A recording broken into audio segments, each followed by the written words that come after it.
সাহিত্যপ্রেমী বাঙালিদের বোধোদয়ের আঁতুড়ঘর থেকেই রহস্যপ্রীতি রয়েছে। অনেকেই নিজস্ব মনন জগতে রহস্যের জাল বুনতে ভালোবাসেন। তেমনই এক গোয়েন্দা সিরিজ এই ডিটেকটিভ চারুলতা মিত্র আর তার খুড়তুতো ভাই তপু সাধারণত ছোটখাটো রহস্য সমাধানেই ব্যস্ত থাকে, কিন্তু রহস্য তখনই ঘনিয়ে ওঠে যখন খ্যাতনামা তন্ত্রবিদ পরমা সেন নিজের মৃত্যুর ভবিষ্যৎবাণী করেন এবং অবিশ্বাস্যভাবে সেটি সত্যিও হয়ে যায়। অন্ধবিশ্বাসে ভরা রহস্যের জাল কাটিয়ে চারু যখন এই কেসের গভীরে পৌঁছাতে চায়, তখনই একের পর এক রহস্যময় মৃত্যু ঘটে শহরে। চলুন ছোট করে জেনে নিই চারু কিভাবে এই মৃত্যু রহস্যের সমাধান করে। ভিডিও ভালো লাগলে অবশ্যই লাইক করুন, কমেন্ট করুন। আপনাদের মূল্যবান মতামত আমার ভীষণভাবে দরকার। আর আমার ভিডিও নোটিফিকেশন পাওয়ার জন্য চ্যানেলটিকে সাবস্ক্রাইব করে বেল বাটনটি প্রেস করতে একদমই ভুলবেন না। এরকম অনেক ডিটেকটিভ সিরিজ বা সিনেমা আমার চ্যানেলে রয়েছে, আপনারা চাইলে আই বাটনে চেক করে নিতে পারেন। কাহিনীর শুরুতেই আমরা দেখি 1993 সালের ঘটনা। কাটোয়ার একটি গ্রামে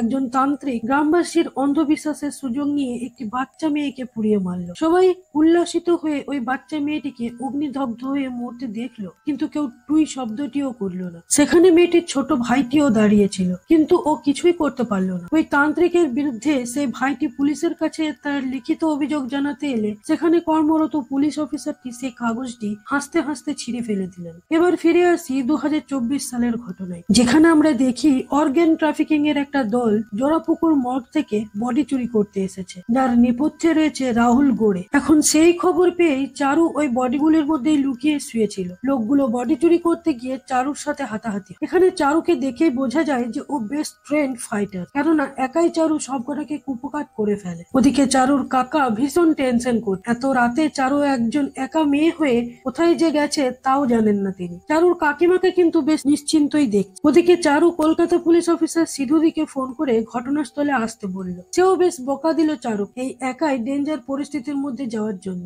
এরপর শেষমেশ সেখানে অফিসার অরিন্দম লস্করকে পাঠানো হলো, কিন্তু তার আগেই মেন মাস্টার মাইন্ড সেখান থেকে পালিয়ে যায়। এবার আমরা দেখি পরমা সেনকে। তিনি তন্ত্রবিদ্যা দিয়ে কিছু একটা জানলেন এবং বুঝলেন, কিন্তু সেটা কি তা আমরা পরে জানতে পারবো। পরদিন সকালে চারুর কাকা বাজার করে ফিরলে তাকে দেখেই শার্লকের মতো চারু বলে দিল যে কাকিমা, কাকু 2 কাপ দুধ চা খেয়ে এসেছে আর সাথে মিষ্টিও খেয়েছে। ওর কাকা থতমত করে বলল, কিভাবে জানলি? চারু বলল, শ্রীনাথের দোকানে সদ্য রং করা হয়েছে, তাই রংটা কাঁচা আছে। দেখো, রংটা তোমার জামাতেই লেগে রয়েছে, আর সেই জামাতেই মিষ্টির রসও পড়েছে। চারুর এই পাগলামো দেখে ওর কাকা ঠিক করেছে চারুর বিয়ে দেবে। চারুর মা বাবা কেউই নেই, তাই দায়িত্ব তো একটা থেকেই যায়, কিন্তু চারু কিছুতেই বিয়ে করতে চায় না। যাই হোক, এরপর চারুর বাড়িতে এলো ম্যাডি। এই ম্যাডি চারুর নতুন ম্যানেজার। তার ওয়েবসাইট আর ডিজিটাল মার্কেটিংটা ওই হ্যান্ডেল করবে এখন থেকে, আর ক্লায়েন্ট গুলো দেখবে। ওগুলো তপুই করতো, কিন্তু চারু চায় সেকেন্ড ইয়ারটা তপু পড়াশোনায় মন দিক। ম্যাডির মনে হয় ওয়েবসাইটে চারুলতা মিত্র ডিটেকটিভ এজেন্সি নামটা খুবই পুরনো লাগছে, সেটাকে যদি ডিটেকটিভ চারুলতা করা হয় তাহলে খুব ভালো হয়। চারু রাজিও হয়ে যায়। এই ম্যাডি আবার চারুর জন্য একটা কেসও নিয়ে এসেছে। পরমা সেন, ওদের ফ্যামিলি ফ্রেন্ড, উনি ওনার একটা পার্সোনাল কাজের জন্য ডিটেকটিভ চাইছেন। চারু বলল, মিসেস সেন মানে যিনি ব্ল্যাক ম্যাজিক করেন? ম্যান্ডি বলল, হ্যাঁ। এবার কলকাতা পুলিশের চিফ সিধুদি, যিনি চারুর কাজিন হন, তিনি প্রেস কনফারেন্স রেখে সবাইকে জানালেন যে কলকাতার মর্গগুলোকে কেন্দ্র করে একটা অর্গান ট্রাফিকিং এর চক্র গড়ে উঠেছিল, আর অসামান্য দক্ষতার সঙ্গে কলকাতা পুলিশ সেই চক্রটাকে ভেঙে ফেলেছে। সেই সময় পক্ষকাল ম্যাগাজিন থেকে হেমাঙ্গ হাজরা প্রশ্ন করলো যে পুলিশ ইনভেস্টিগেশন কে লিড করছিল। চারু সেখানেই প্রেজেন্ট ছিল। সে ভাবলো সিধুদি হয়তো তার নামটা নেবে, কিন্তু সিধুদি অরিন্দম লস্করের নামটা নিল। মন খারাপ করে চারু চলে গেল সেখান থেকে। চারু বরাবর এই কলকাতা পুলিশকে হেল্প করে তার অসামান্য দক্ষতা দিয়ে, আর সাহসিকতার দ্বারা নানান কেস সলভ করে, কিন্তু তার নামটা একবারও নেওয়া হয় না, কেননা সে কলকাতা পুলিশে চাকরি করে না। তাতে অবশ্য চারু খুব একটা যায় আসে না, ওর এটাই নেশা, তাই বেশ আনন্দের সাথে ও কাজগুলো করেছে। আর ওর তো একটা নিজস্ব ডিটেকটিভ এজেন্সিও রয়েছে, ডিটেকটিভ চারুলতা, যেখানে এখন বেশ ভালোই কেস আসছে। সিধুদের সাথে দেখা করে চারু জানালো যে রাহুল করে মাস্টার মাইন্ড নয়, আমি ওর সমস্ত কেস স্টাডি করেছি। কিন্তু সিধুদি বলল, এবার সেটা বন্ধ কর, আমাদের একজনকে নিয়ে পড়ে থাকার মতো অত সময় নেই। চারু বলল, কেন? সামনে ভোট আসছে বলে তুমি কি কাউকে আড়াল করতে চাইছো, তাই আজ প্রেস কনফারেন্স ডেকেছিলে? ওদের কথাবার্তা চলাকালীন সেখানে এলো অফিসার লস্কর। এই লস্কর মাথা মোটা গবেট পুড়ে একজন পুলিশ অফিসার। কোনো কিছু বুঝে উঠতেই তার 1 সপ্তাহ লেগে যায়। কেস সলভ করবে কি, তাও সব কেসের শেষে তারই নাম নেওয়া হয়। ওদিকে শহরে 1 মাস আগে আরো একটা খুন হয়ে গেছে। জ্যোতিষী সঞ্জয় শাস্ত্রী, যাকে একজন কম্পাউন্ডার ইনজেকশন দিয়ে মেরে ফেলেছে। বাড়িতে এসে পুরনো খবরের কাগজগুলো খুঁজতে গিয়ে চারু জানতে পারলো যে ওগুলো ওর কাকা টাকা বিক্রি করে দিয়েছে। চারু রেগে তার কাকাকে জিজ্ঞেস করতে যাবে, অমনি তার কাকা একটা ছেলের কথা তাকে বললেন, যাকে তিনি চারুর জন্য দেখে রেখেছেন। চারু রেগে মেগে সেখান থেকে চলে গেল। আর তারপর ওরা গেল পরমা সেনের বাড়ি, যেখানে চারু দেখলো টেবিলে একটা পক্ষকাল ম্যাগাজিন পড়ে রয়েছে। সেটা উল্টে পাল্টে একটু দেখতে দেখতেই সেখানে এলেন পরমা সেন। তিনি বললেন তার একমাত্র ছেলে আদিত্য সেন দিনের পর দিন চূড়ান্ত জঘন্য নোংরা অপরাধ সে করেই চলেছে। তার এই মুখোশটা সবার কাছে খুলে দিতে হবে। এরই ফাঁকে আমরা দেখি আদিত্য সেন একজন পেন্টার, আর কেউ তাকে ফোন করে জানালো যে ওর মা ওর জন্য ডিটেকটিভ হায়ার করছে। যাই হোক, এবার চারুকে অবাক করে দিয়ে মিসেস সেন বললেন আগামী শুক্রবার রাত 3টে নাগাদ তার মৃত্যু ঘটবে, সাধারণ মৃত্যু, ঘুমের মধ্যে। চারু বলল আপনি এটা জানলেন কি করে? মিসেস সেন বললেন ওনার আদার ওয়ার্ল্ড এর সঙ্গে যোগাযোগ রয়েছে। একটা ব্ল্যাঙ্ক চেক চারুর হাতে দিয়ে তিনি বললেন আগামী শুক্রবার যদি আমার কথা প্রমাণিত না হয় তাহলে চেকটা ফেরত দিয়ে যাবেন, আর আমার ছেলের দিকে নজর রাখবেন। পরদিন সিধুদি অফিসার লস্করকে ডেকে বলল নিউমোরোলজিস্ট লাখোটিয়ার মৃত্যু হয়েছে। সিঁড়ি দিয়ে উঠতে গিয়ে হার্ট ফেল করে তিনি মারা গেছেন। মিনিস্ট্রি থেকে ফোন এসেছিল, শিক্ষামন্ত্রীর জামাই ওনার ক্লায়েন্ট, তাড়াতাড়ি স্পট থেকে ঘুরে এসে আমাকে একটা রিপোর্ট দিন, আর সঞ্জয় শাস্ত্রীর রিপোর্টটাও আমার চাই। স্পট থেকে ঘুরে এসে অফিসার লস্কর বলল সিম্পল হার্ট অ্যাটাকে মারা গেছে লাখোটিয়া। সিধুদি বলল লোকটার হার্ট কন্ডিশন ছিল, তাও সিঁড়ি দিয়ে উঠলো, লিফট নিল না কেন? ওদিকে রাহুল গড়ে কাউকে ফোন করে বলল এই চারুলতা মৃত্যুর জন্য খুব সমস্যা হচ্ছে। ওই প্রান্তে থাকা ব্যক্তিটি বলল আর কোনো অসুবিধা হবে না, তুমি নিজের কাজ করে যাও। সকাল সকাল চারুর কাছে খবর এলো যে মিসেস সেন সত্যি মারা গেছে, তার ভবিষ্যৎবাণী সত্যি হয়েছে। চারু আর তপু ম্যাডিকে নিয়ে গেল সেখানে, দেখলো অলরেডি অফিসার লস্কর সেখানে রয়েছে। চারু বডি পোস্টমর্টমে পাঠাতে বললে লস্কর বলল আপনার কথাই কাজ হবে নাকি এখানে? চারু বলল হবে, দেখুন তাহলে। এরপর সিধুদিকে ফোন করলে সিধুদি লস্করকে বডি পোস্টমর্টমে পাঠাতে নির্দেশ দিল। চারু লস্করকে এটাও জানিয়ে দিল যে মিসেস সেন তার ক্লায়েন্ট ছিল। এরপর ওরা সোজা মিসেস সেনের ঘরে গেল, আর সেখান থেকে ওর সর্বক্ষণের কাজের মেয়ে রাধাকে বাইরে বেরিয়ে যেতে বলল। তারপর চারু সমস্ত ঘর, তন্ত্র সাধনার টেবিল এবং মিসেস সেনের শরীর খুঁটিয়ে খুঁটিয়ে দেখলো। সেখানে এসেছে মিসেস সেনের ছেলে আদিত্য সেন আর তাদের ফ্যামিলি ডক্টর। এই ডক্টরই মিসেস সেনের সিম্পল হার্ট অ্যাটাকের ক্লিন চিট দিয়েছেন। আদিত্য কিছুতেই ওর মায়ের পোস্টমর্টম করাতে চায় না। লস্করেরও এসব ঝামেলা করার ইচ্ছে ছিল না, কিন্তু উপায় নেই, উপর থেকে অর্ডার আছে। সেখানে এলো চারু। আদিত্যর সাথে চারুর পরিচয় করিয়ে দিল অফিসার লস্কর। আদিত্য বলল আপনাকে এত অথরিটি দিল কে? চারু বলল আপনার মা আমাকে অ্যাপয়েন্ট করেছিল আপনার ক্রিমিনাল সাইডটা এক্সপোজ করার জন্য। চারু ডক্টরকে জিজ্ঞেস করলো মিসেস সেনের হার্টের বা স্মোকিং ড্রিঙ্কিং এর কোনো কন্ডিশন ছিল না তো? ডক্টর বললেন না, কিন্তু উনি ইদানিং খুব কড়া ডোজের ঘুমের ওষুধ খাচ্ছিলেন, কারণ ওনার একটা পুরনো ইনসোমিয়া সমস্যা ছিল। এবার আদিত্য পোস্টমর্টম করতে দিতে বাধ্য হলো। চারু লস্করকে বলল ফরেন্সিক টিমকে আসতে বলতে, আর ওই ঘরের দরজাটা যাতে কেউ না খুলে তার ব্যবস্থা করতে। চারু সিসিটিভির ব্যাপারে জানতে চাইলে লস্কর বলল সবকটা সিসিটিভি খারাপ। আদিত্যকে সারানো হয়নি কেন জানতে চাইলে আদিত্য বলল সেটা মাই ভালো বলতে পারতো, কারণ আমি মাঝখানে খোলা আলাদা থাকি। চারু রাধার ঘরে গেলে দেখলো সে উল বুনছে। কার জন্য বুনছে জানতে চাইলে রাধা চুপ করেই থাকলো। মিসেস সেনের সাথে তার কেমন সম্পর্ক ছিল জানতে চাইলে রাধা বলল উনি আমায় খুব ভালোবাসতেন, কিন্তু কিছুদিন ধরে ওনার যে কি হয়েছিল। চারু বলল মিসেস সেন খুন হয়েছেন, তুমি কি রাত্রেবেলা বাড়িতে কাউকে আসতে দেখেছিলে, কিংবা বাড়ির কাউকে ম্যাডামের ঘরের দিকে যেতে দেখেছিলে? রাধা মাথা নেড়ে না বলল। চারু জিজ্ঞেস করলো রাত 3টের সময় তুমি কোথায় ছিলে? রাধা বলল আমি তো ঘুমাচ্ছিলাম। চারু আবার জিজ্ঞেস করলো এই বাড়িতে ঢুকবার আর কোনো রাস্তা আছে? রাধা বলল ছাদের পিছনের দিকটাতে একটা পুরনো সিঁড়ি আছে জমাদারদের জন্য। তপুকে নিয়ে চারু ছাদের পিছনের সিঁড়িতে গেল। ভালো করে চারিদিক দেখে নিয়ে বলল ফরেন্সিক কে বলতে হবে এই জায়গাটা ভালো করে দেখ, কিছু পাওয়া গেলে এখানেই যাবে। তপু রাধা কি বললো জানতে চাইলে চারু বলল রাধা তো কিছু নিশ্চয়ই লুকোয়। এবার আমরা দেখি লাখোটিয়া কিভাবে মারা গিয়েছিল। আমরা দেখি যে কম্পাউন্ডারটি সঞ্জয় শাস্ত্রীকে ইনজেকশন দিয়েছিল সেই লাখোটিয়ার অ্যাপয়েন্টমেন্টের লিফট বন্ধ করে রেখেছিল যখন লাখোটিয়া মর্নিং ওয়াকে গিয়েছিল। ফিরে এসে লিফট বন্ধ দেখে সিঁড়ি দিয়ে উঠতে যায়, আর ওর হার্ট কন্ডিশন খুব খারাপ থাকার কারণে সিঁড়িতেই শ্বাসকষ্ট হয়ে মারা যায়। পরদিন ম্যাডির গাড়িটা নিয়ে সারাদিন চারু, তপু আর ম্যাডি আদিত্যকে ফলো করলো। দেখলো আদিত্য ডক্টরের সাথে কথা বলছে একটা কফি শপ। আদিত্য সেনের ফিমেল ফিগারস এর কিছু ফটো সামনের বোর্ডে টাঙিয়ে নিয়ে খুব ভালো করে নোটিস করছিল। তাই দেখে তপু বলল ছবিগুলোর প্রত্যেকটির গায়েই দেখো একটি করে ক্ষত চিহ্ন রয়েছে। তপু বলল এটাকে দেখে মনে হচ্ছে রাধা, তার মানে আদিত্য রাধাকে টর্চার করতো, আর সেটা জানতে পারি মিসেস সেন আমাদেরকে অ্যাপয়েন্ট করেছিলেন। এখানে আমরা জানতে পারি যে রাধার সাথে আদিত্যর একটা সম্পর্ক তৈরি হয়েছে। এবার আমরা দেখি সেদিন কি করে খুনি মিসেস সেনকে খুন করেছিল। এখানে সেই একই লোককে আমরা দেখতে পাই যে লাখোটিয়া আর সঞ্জয়কে খুন করেছিল। পিছনে সিঁড়ি দিয়ে উঠে সোজা মিসেস সেনের ঘরে পৌঁছে গিয়েছিল সে। মিসেস সেন তখন তখন ঘুমের ওষুধ খেয়ে ঘুমোচ্ছিলেন। উনি একটা ইনজেকশন দিয়ে কিছু একটা ইনজেক্ট করে, তারপর চলে যায়। পোস্টমর্টমেও তাই এসেছে যে লম্বা সূচের মতো কোনো একটা জিনিস সেকেন্ড আর থার্ড রিবকেজের মধ্যে দিয়ে ঢুকিয়ে কিছু একটা ইনজেক্ট করেছিল, তার ফলে কার্ডিয়াক অ্যারেস্ট হয়েছে মিসেস সেনের। আর মৃত্যুটা ঘুমের মধ্যেই হয়েছে, সেই জন্য চোখে মুখে স্ট্রাগলের কোনো চিহ্ন নেই। এবার লস্করের সাথে কলেজ স্ট্রিটে গেল চারু। সেখানে গিয়ে লস্করকে বলল, মিসেস সেনের মৃত্যুর 224 ঘন্টা আগে রিপোর্ট গুলো আমার চাই। কোথায় গিয়েছিলেন, কার সাথে দেখা করেছিলেন, সবটা। এরপর লস্করকে চলে যেতে বলে চারু একগাদা গোয়েন্দা গল্পের বই নিয়ে বাড়ি ফিরল। বাড়ি এসে চারু বইগুলোর মধ্যে থেকে এইরকমই খুনের ঘটনাগুলো খুঁজতে শুরু করলো, কারণ এইরকমই কোনো গল্প সেই বইগুলো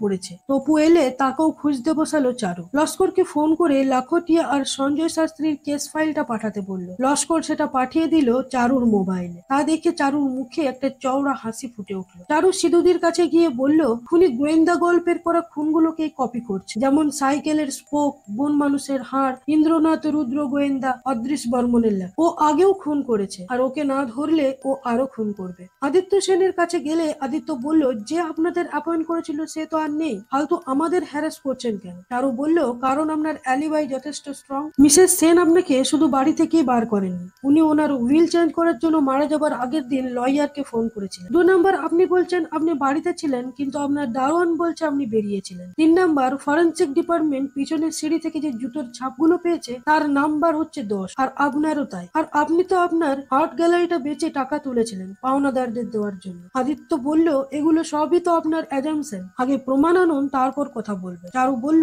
সেজন্যই তো আপনার জুতোটা চাইছি আদিত্য বাবু। আদিত্য এবার ভয় পেয়ে গিয়ে রাধাকে জুতো জোড়া দিয়ে দিতে বলল। সঞ্জয় শাস্ত্রীর চাকর সেই ডাক্তারটাকে দেখেছিল, তাই তার একটা স্কেচ বানানো হলো। স্কেচ দেখিয়ে অনেক জায়গায় জিজ্ঞেস করা হলো এই লোকটাকে কেউ কোথাও দেখেছে কিনা, কিন্তু কেউ কিছুই বলতে পারলো না। সব তথ্য প্রমাণ জোগাড় করে চারু বলল, আমার আন্দাজ 17টা খুন হয়েছে 17 মাসে, এবং যারা যারা খুন হয়েছে তারা প্রত্যেকেই বিশ্বাসের ব্যবসায় প্রচুর নাম করেছিল। বাস্তু এক্সপার্ট থেকে প্যারানর্মাল রাইটার, জ্যোতিষী থেকে নিউমেরোলজিস্ট, তারা নেই এলিস। বাংলা গোয়েন্দা গল্পের মতো, যেখানে 5 কোটি দেও রয়েছে, আবার সত্যজিৎ রায়ও রয়েছে। হতে পারে খুনি কোনো পার্সোনাল লস থেকে ট্রিগার করছে, না হলে এতদিন ধরে এতগুলো খুন ও চুপচাপ করে যেতে পারে না। লোকটা একজন সিরিয়াল কিলার। রাত্রে বাড়ি ফেরার সময় ওই রাহুল করে চারুকে খুন করলো। খুব অল্পের জন্য চারু বেঁচে গেল, আর মাটিতে পড়ে গিয়ে চারুর ডান হাতটা ভেঙে গেল। প্রথমে হসপিটাল, তারপর বেশ কিছুদিনের জন্য বাড়িতে রেস্ট। ওর কাকা তো ওকে কাজ ছাড়া করতেই চাইছেন না। সিধুদি চারুর কাছে এসে ক্ষমা চাইল। আজ তাদের কাজে সাহায্য করতে গিয়ে চারু নিজের জীবনের ঝুঁকি নিয়েছে। যেখানে গুলিটা করা হয়েছিল সেখানকার সিসিটিভি দেখে গাড়িটার ট্রেস পাওয়া গেছে, তবে গাড়িটার নাম্বার প্লেটটা ফলস। ভিতরে একজনের ছবিও পাওয়া গেছে,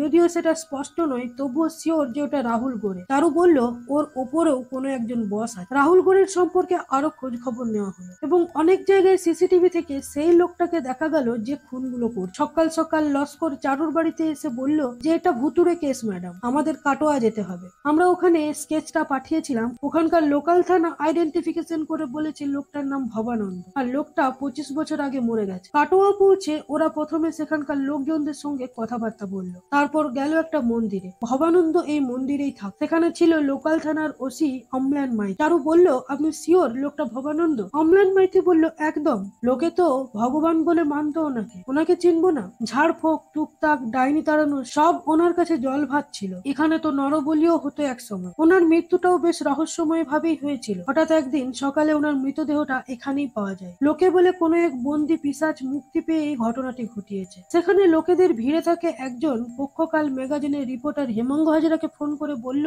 চারু কাটোয়া এসে। আর এই হেমাঙ্গ হাজরার ঘরের দেওয়ালে আমরা মৃত ব্যক্তিদের ফটোতে একটা করে লাল ক্রস দেখতে পেলাম, যেখানে একজন নেক্সট মহিলার ফটো রয়েছে। থানায় গিয়ে চারু কোনো ডকুমেন্টসই পেল না। ওসি বলল, থানাটা শিফটিং হয়েছে তো, তাই কিছু ফাইল এদিক ওদিক হয়ে গেছে। আর আমাদের মেজবাবু তো যা পায় তাই বেচে দেয়। কিছুদিন আগে পুরনো খবরের কাগজের সঙ্গে অনেক কিছু নথিপত্রও বেচে দিয়েছে। চারু রেগে মেগে চলে গেল সেখান থেকে। মন খারাপ করে তপুকে বলল, খটকা লাগছে রে তপু, মগজাস্ত্রের লড়াইয়ে হেরে যাবো না তো? তপু ওকে কিছুদিন রেস্ট নিতে বলল। এবার চারু ওর কাক্কার জোড়াজুড়িতে তার পছন্দ করার ছেলের সাথে দেখা করতে গেল। ছেলেটির নাম ললিত মোহন। চারু সেই কফি শপে প্রথমে হেমাঙ্গ হাজরাকে দেখলো, তারপর সেই ছেলেটির দিকে এগিয়ে গেল। কিন্তু ললিত চারুকে রিকোয়েস্ট করে বলল চারু যেন বিয়েটা ভেঙে দেয়, কারণ ওর শারীরিক সমস্যা রয়েছে। ললিত গোয়েন্দা গল্পের পোকা, তারপরও জেনেছে চারু একজন গোয়েন্দা, তাই এই বিষয়ে ওদের মধ্যে গল্প জমে উঠলো। চারু তার এই কেসটা নিয়েও একটু আলোচনা করলো। বললো ভবানন্দ নামের একজন সিরিয়াল কিলার, যে নাকি আবার 25 বছর আগে মারাও গেছে, সে পরপর 20টা খুন করেছে কলকাতায়। ললিত হেসে বলল,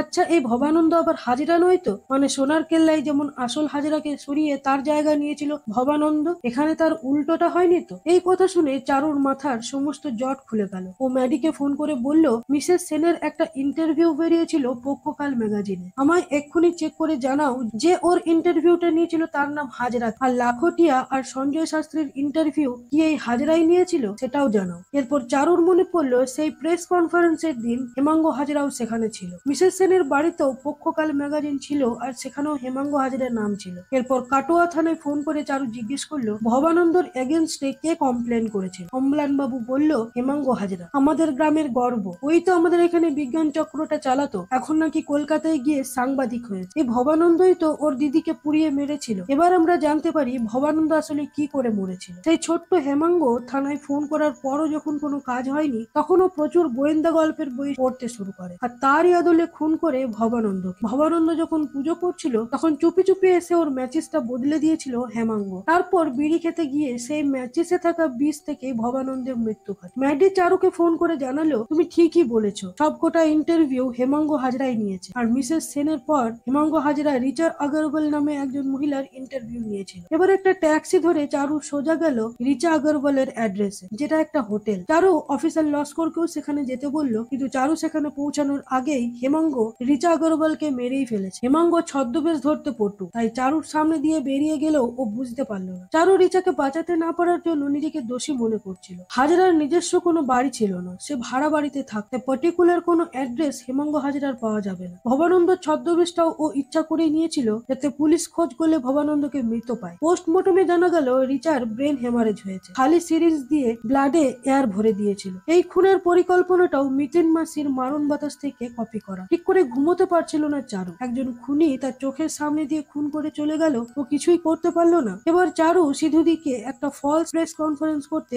অনেক কষ্টে রাজি করলো, কারণ এটা ডিপার্টমেন্টের নিয়মের বাইরে। প্রেস কনফারেন্স করে মিডিয়াকে জানানো হলো যে খুনি একজন সিরিয়াল কিলার, তা কলকাতা পুলিশ জেনে গেছে। আর সব থেকে ভালো খবর যে রিচা আগরওয়ালকে খুনি মারতে পারেনি, সঠিক সময় তাকে সল্ট লেকের একটা হসপিটালে ভর্তি করা হয়েছে। জ্ঞান ফিরলে তার সঙ্গে কথাবার্তা হবে। হেমাঙ্গ হাজরা একটা লজে বসে টিভিতে এই নিউজটা শুনছিল। তারপর তো সে রেগে আগুন। ওই হসপিটালের চারধারে সাধারণ ড্রেসে পুলিশ মোতায়েন করা হয়েছিল। ম্যাডি সেদিন বিয়ে বাড়ির জন্য ফ্লাইট করে বাইরে যাবে, তাই নিয়ে তপুর সাথে কথা বলছিল। সেই সময় অ্যাম্বুলেন্সে করে একদল নার্স সেখানে এলো, আর তাদের মধ্যে হেমাঙ্গ হাজরাও ছিল। ছদ্মবেশের আড়ালে সহজেই ও হসপিটালের ভিতরে ঢুকে গেল। ওদিকে তপু কথা বলছিল বলে বুঝতেও পারলো না যে একজন নার্স রিচার কেবিনের দিকে গেল। রিচার কেবিনে ঢুকে হেমাঙ্গ দেখলো যে রিচা পাশ ফিরে ঘুমোচ্ছে। ও একটা সিরিঞ্জ দিয়ে সেলাইনের বোতলে কিছু একটা ইনজেক্ট করতে যাবে, অমনি একটা ফোন বেজে উঠলো। আর হেমাঙ্গ দেখলো বেডে রিচা নয়, চারু শুয়ে রয়েছে। চারু উঠে হেমাঙ্গর সাথে মারামারি করে পারলো না। হেমাঙ্গ চারুকে অজ্ঞান করে হুইল চেয়ারে করে আবার তার অ্যাম্বুলেন্সে এনে তুললো এবং সেখান থেকে চলে গেল। সবটা শেষে তপু আর অফিসার লস্কর সেটা বুঝতে পারলো। একটা গোডাউনের মতো জায়গায় চারুকে